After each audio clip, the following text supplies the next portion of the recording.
राम राज्य की जिस परिकल्पना की मैं बात करता हूं, परीक्षित के राज्य में निःशुल्क उत्तम शिक्षा, निःशुल्क उत्तम चिकित्सा, निःशुल्क अविलंब न्याय, ये अपने देश में ही क्यों नहीं कर लेते? क्यों नहीं बना लेते? अपना जिला बना लो, अपना राज्य बना लो। पूरा देश तुम्हारे हाथ में नहीं है तो अपने गांव को बना लो। नहीं बना पा रहे, मॉडल नहीं बना पा रहे।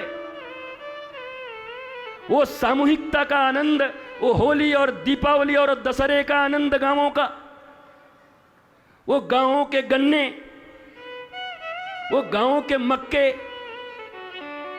वो गांव के गेहूं के। अब तुम्हारे पास गेहूं भी का है।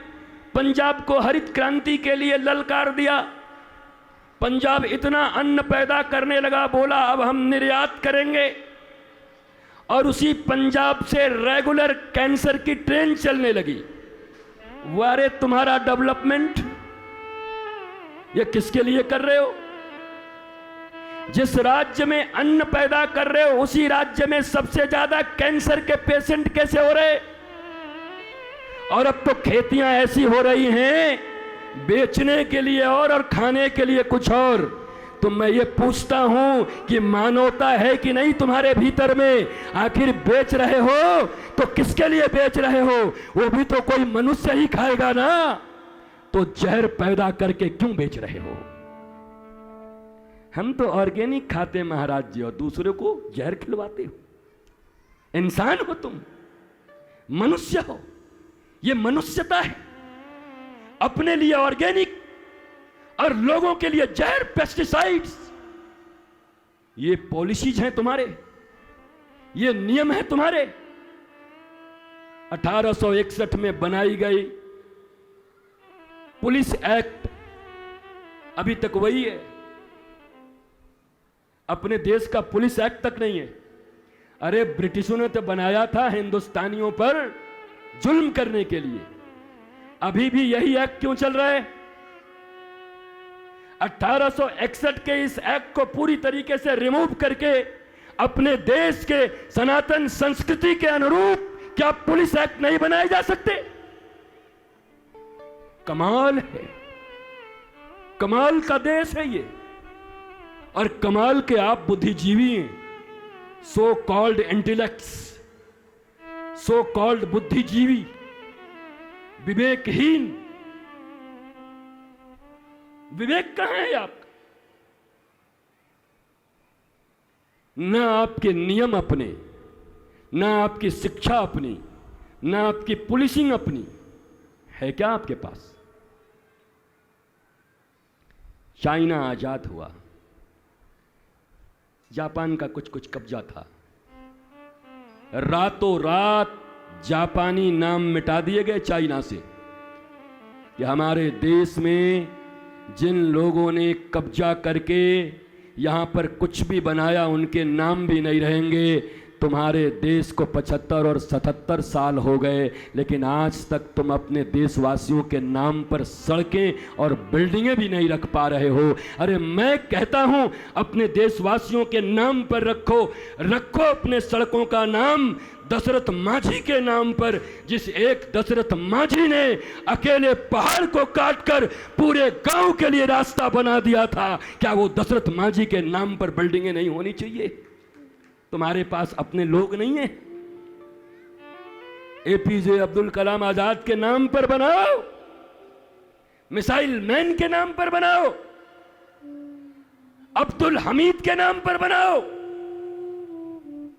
और क्षेत्रीय जितने भी तुम्हारे सूरमा हैं इस बलदेव एरिया में, जिन लोगों ने औरंगजेब के आने पर लोहा लिया, ऐसे पूर्वजों के नाम पर सड़कें बनाओ। वो क्यों नहीं बना लेते? भारत की चेतना सोई है। भारत की चेतना इतनी सोती जा रही है, ये इंतजार कर रहे हैं। इंतजार मत करो। इंतजार करते करते तुम्हारे हाथ से नियंत्रण बाहर चला जाएगा। अगर समय है अपने देश की प्रतिष्ठा, मैं किसी हिंदू मुस्लिम की बात नहीं किया, मैंने किसी हिंदू मुस्लिम ईसाई की बात इस मंच से नहीं की, व्यासपीठ से। मैंने ये कहा, भारत राष्ट्र के प्रति जिनके मन में राष्ट्रीयता भरी है, एपीजे अब्दुल कलाम आजाद, और टैंक से पाकिस्तान से लड़ने वाले वीर अब्दुल हमीद भी हमारे लिए उतने ही गिराए हैं जितने चंद्रशेखर आजाद और जितने भगत सिंह गिराए हैं। हम कहां भेदभाव कर रहे हैं? हम भेदभाव नहीं कर रहे। क्यों नहीं नियम बना देते? नहीं, सांप्रदायिक हैं हम।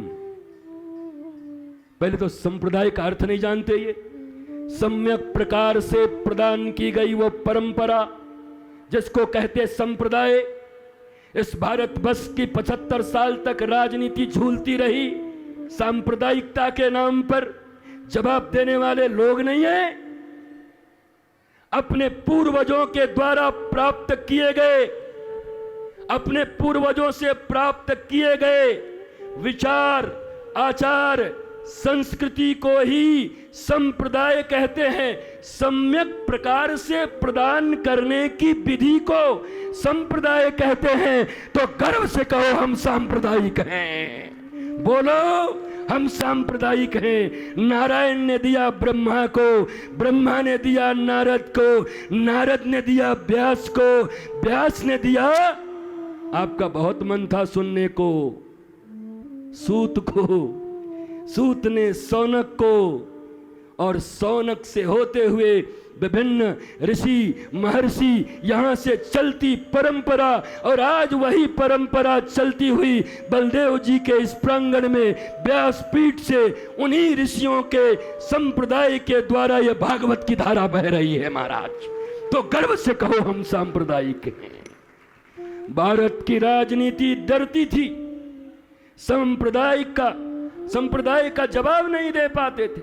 15 साल, मुझे 10 साल हो गए होंगे, मुझे याद है इस मंच से बोलना चाहिए कि नहीं, पर हमारी मुलाकात श्री महंत योगी आदित्यनाथ जी से जब हुई, हम चर्चा कर रहे थे कि भारतीय सनातन संस्कृति में कैसे कमल की तरह खिल के कीचड़ से अपने संस्कृति को ऊपर लाया जाए। उन्होंने मुझे एक बड़ी अच्छी बात कही कि मैं काजल की कोठली में कालिख लगाने नहीं आया हूं, बल्कि काजल की कोठली में आकर के सुंदर जितनी कालिमा है उसको हटा करके ज्ञान सूर्य प्रदीप्त करके इस भारत को देना चाहता हूं, उत्तर प्रदेश को देना चाहता। उन्होंने मुझसे कहा महाराज, और तब कहा ये मीडिया वाले सांप्रदायिक कहते हैं। तब हमने कहा कि महाराज जी इसको ऐसे भी तो बोला जा सकता है कि सम्यक प्रकार से प्रदान की गई। उन्होंने ताली बजाया, कहा अब हमको कोई सांप्रदायिक कह के दिखाए जरा, आनंद के साथ। तो भारतवर्ष 70 साल तक संप्रदाय के इस विषदंत को झेलता रहा।